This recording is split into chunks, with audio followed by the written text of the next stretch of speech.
19 மற்றும் 20 ஆகிய தேதிகளில் கோவை மாவட்ட மலைப்பகுதிகளில் ஆரஞ்ச் அலர்ட் விடுக்கப்பட்டுள்ளது.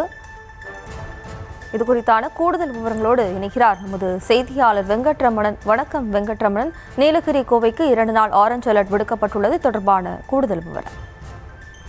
வணக்கம். தமிழகத்தில் மேற்கு திசை காற்று வேக மாறுபாடு காரணமாக அடுத்த 7 நாட்களுக்கு கனமழைக்கான வாய்ப்பு இருப்பதாக சென்னை வானிலை ஆய்வு மையம் தெரிவித்திருக்கிறது.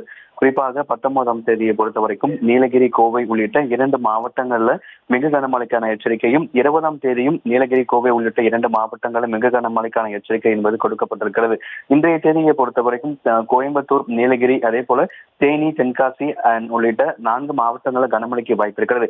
கோவை, தேனி, தென்காசி, நீலகிரி உள்ளிட்ட 4 மாவட்டங்களில் இன்றைய தினம் கனமழைக்கான வாய்ப்பும், நாளைய தினத்தை பொறுத்தவரைக்கும் கோவை, நீலகிரி, தேனி, தென்காசி, வேலூர், திருவண்ணாமலை, ராணிப்பேட்டை, திருவள்ளூர், காஞ்சிபுரம், சென்னை, செங்கல்பட்டு உள்ளிட்ட 11 மாவட்டங்களுக்கு கனமழைக்கான எச்சரிக்கை என்பது கொடுக்கப்பட்டிருக்கிறது. தொடர்ச்சியாக தமிழகத்தில் அடுத்து வரக்கூடிய 7 நாட்களுக்கு கனமழைக்கான எச்சரிக்கையும் 19, 20 ஆகிய 2 நாட்கள்ல நீலகிரி, கோவை உள்ளிட்ட 2 மாவட்டங்களுக்கு மிக கனமழைக்கான ஆரஞ்சு நிற எச்சரிக்கை கொடுக்கப்பட்டிருக்கிறது.